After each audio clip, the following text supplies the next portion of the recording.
Around 2020, maybe 2021, YJL contacted me to see if I was willing to paint one of their high new Gundam kits. I was more than thrilled at the offer.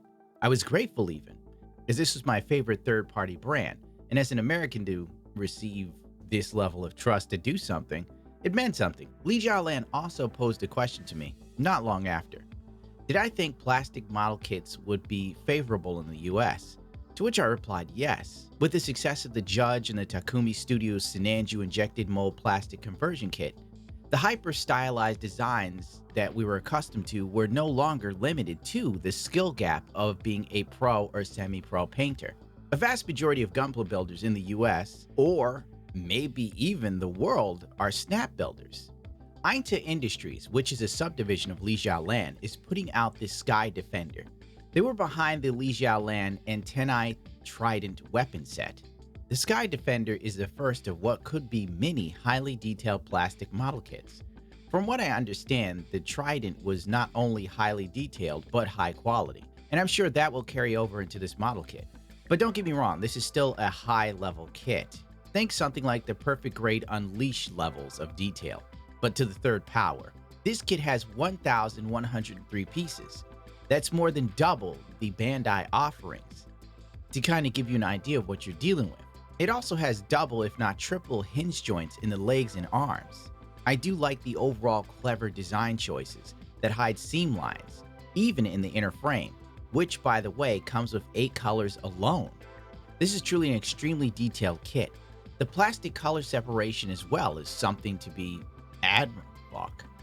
This is truly an extremely detailed kit. The plastic color separation is also something to be admired. The promotional photos are actually pictures of the kit not painted, to my surprise. I genuinely believe that this was a painted kit. That says a lot, especially about their plating techniques. If this is what it actually looks like, that's better than what some of the plating looks like on the MGEX Freedom Gundam. The amount of thought put into this kit is honestly amazing, I know, for a lack of a better word, considering that this is a third-party company, and I welcome this wholeheartedly.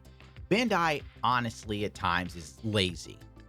And if not for the third-party companies like YJL or even Mechanicore, you would have never seen the PG Unleashed Gundam or the MGX line.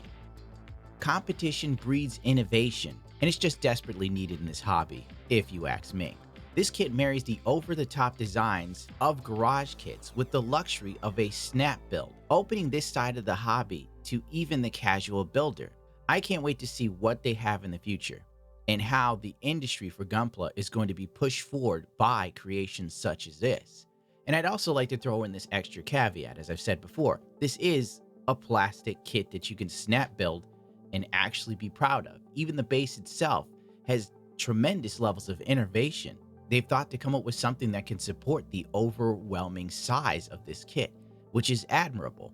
I would say this takes up an entire shelf, and when the wings are fully extended, you probably can't even fit them inside of a glass display case, unless you have something custom like a modular case. I'd also like to point out that since this is plastic, it will be incredibly easy to paint, as you know. If you've painted resin, there's a great deal of attention to detail that needs to be maintained and done. One slip up and one mistake could lead to paint peels, chipping, etc. With plastic kits, it gives you the freedom, honestly, to just go about it as you please without any major worries or hiccups. This is something I enjoy endlessly, and I'm glad that YJL and the third-party market in general has been moving towards injection mold plastics. As I told them personally, I think this could be the future of third-party kits. Imagine 5 years from now, there are more resin conversion kits that are actually injection mold plastic. It would make it so much more accessible to everyone. And I know some people probably wouldn't be feeling this, but I feel this is a step forward to a future where customizing of Gunpla will be even easier and, as I said before, accessible for the average builder. I am truly impressed with this. I'm honored that they wanted me to talk about this kit and take a look at it.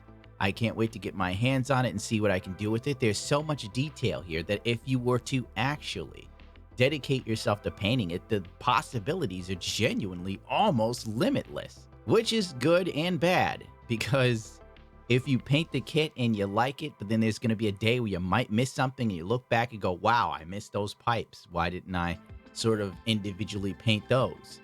So if you're kind of a little obsessive compulsive, this kit could drive you insane. But I see this being as popular as the judge before it. I welcome the future of third-party Gunpla because it will only push Bandai to innovate, and it is so desperately needed in my opinion. And hopefully this also makes Bandai take a leap into the unknown and maybe print up some more wilder Gundam model kits. Who knows? Oh well, that's enough for me. I don't have the release date for when this kit comes out, so keep your eye out. I'm sure it's been all over the internet.